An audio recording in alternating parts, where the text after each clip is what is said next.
What up, guys? Dave here. I want to do a quick update on the Creek Arsenal GRIZZY that my customer sent me to review. And you already know my kind of opinion on it.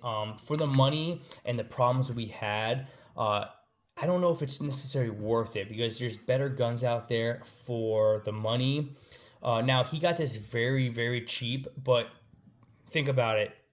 Cheap, then transfer fee, and then you have a problem with it. You got to send it back to the manufacturer.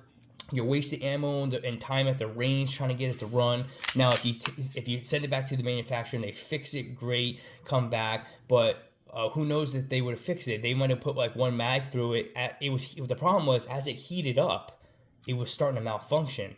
So what I did was what my opinion was on. I thought it was a trigger bar issue, and the trigger bar was just probably not to spec.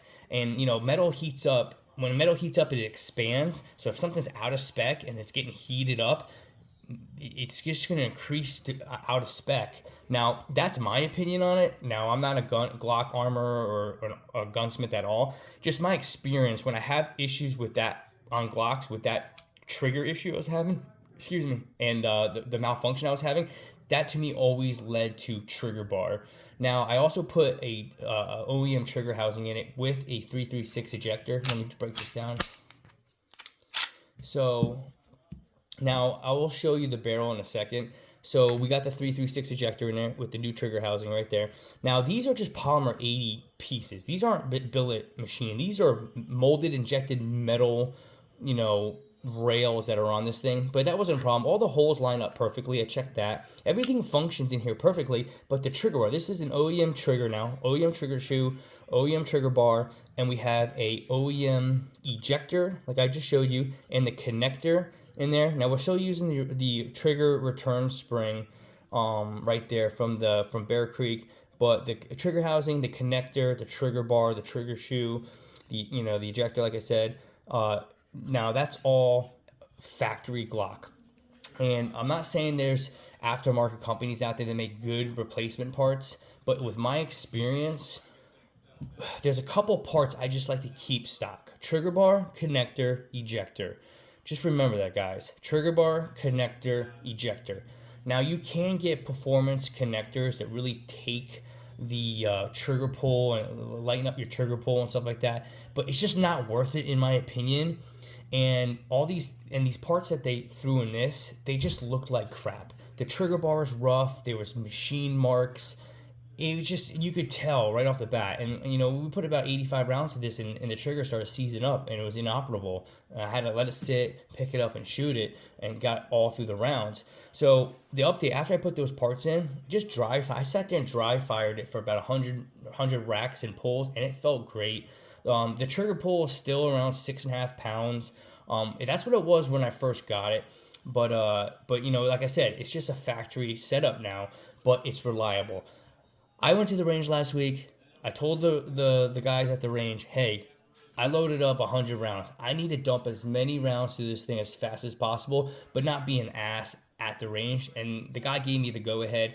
We put 100 rounds to this, mag after mag after mag, got it really hot, and it performed great. Accuracy was fine at 5 yards. That's all I tested it at, and it performed great. So swapping the trigger bar, and the reason why I wanted the OEM trigger housing, because let's just go ahead while we're in there, let's just put the OEM stuff on there, the trigger housing, the connector, the ejector, and the trigger bar, obviously the trigger shoe. But the reason why the ejector was important to me, because when it was firing, all those spent brass was coming at my face right there. It was flying back at my face. So I wanted the 336 ejector where it was pushing it out 90 degrees, and that's what ended up fixing that. So right now this gun is working. We also put some hollow points in there, and it was fine. Now let's look at the barrel. Now the guide rod isn't my favorite either. This thing looks cheap, but you can get factory guide rods or upgraded guide rods. You can upgrade a guide rod. That's fine. That's fine. But now I already told the customer about his barrel. If you could see these machine marks, look at these machine marks, and it's really, really sharp, guys. Now the barrel, everything worked fine. But just like if I run my finger on this, I could cut my finger right now. I don't like that. So, I mean, I told the customer, like, this right here is so sharp. It's just poorly done. Look at these steps right here from these barrel lugs. Like, I can shave with that if I wanted to. I don't like that, and I think that's going to just put wear and tear on the slide eventually. And I think this barrel, I mean, right now, I mean, and the slide looks fine, guys. The slide looks fine right now. I don't see anything. I mean, it looks on par with like a Brownell slide or something like that. Like I used a Brownell slide. That looks fine, guys. But I told the customer he should really think about upgrading this barrel. Just chuck this barrel in the woods so it can never be found again. I'm not a big fan of that. So I got over here, if he's interested and he's watching, I had just a Lone Wolf barrel. Now Lone Wolf makes Glock parts. Like they don't even just make their own Glock parts. They are known to make some factory Glock parts too. See, this is just, I don't know if it's not, I think it's nitrided. It might be parkerized. I think it's nitrided though. But you could see the difference. Like I know it's nitrided and it's not stainless, but I mean, look at the barrel lugs. Like I can't shave with this. This feels good. It's nice and smooth. Look at that feed ramp. I mean, it's a stainless, but like, I mean, just even though has been nitrided, it's still some nice shine. You don't really see machine marks on that. I mean, dude, look at those steps on the barrel lug compared to the Lone Wolf on here. The Lone Wolf is so much cleaner. So if you're watching, oh my God, dude, look at that machine mark right on that first lug. Oh, it's so sharp. So if you're watching, I'd recommend swapping this barrel. You can have this barrel, and it looks good, and it's threaded. So that's what I would recommend, guys. So fuck that thing.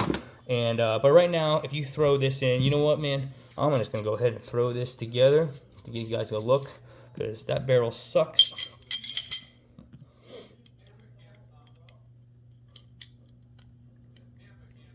Yeah, see this guide rod, it's snagging up, so I recommend getting a guide rod too. But it works, so I didn't have any issues with the guide rod. This video will probably be taken down because I partially assembled on video. You know how those rules are. Okay, all clear. Snap-a-roo, reset right there. Snap-a-roo.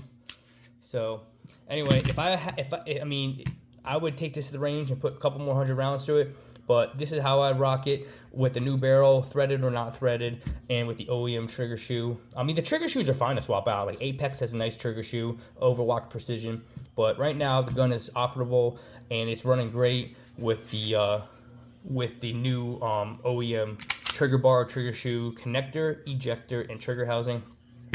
And I think the problem all along was, like I said, was the trigger bar, but the ejector definitely helps the brass.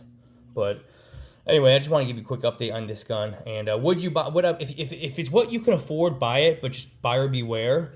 Because there's like PSA has a dagger that's probably I know it's a little bit more reliable. And then I mean, guys, you're getting into the, like this gun was sub 300 plus a transfer fee to your FFL. Like I said, if you have to upgrade the parts, you're already up in, if you're going to do a barrel, a trigger, all that stuff, you're going to be upwards of $400+ if you had the same problems like I'm having and you want to make sure this is good to go.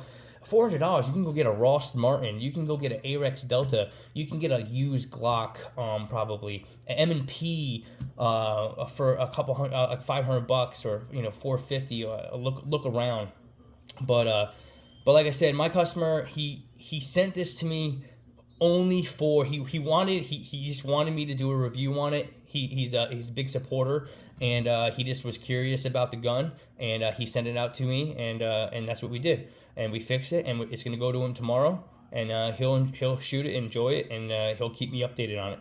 All right, guys, thanks.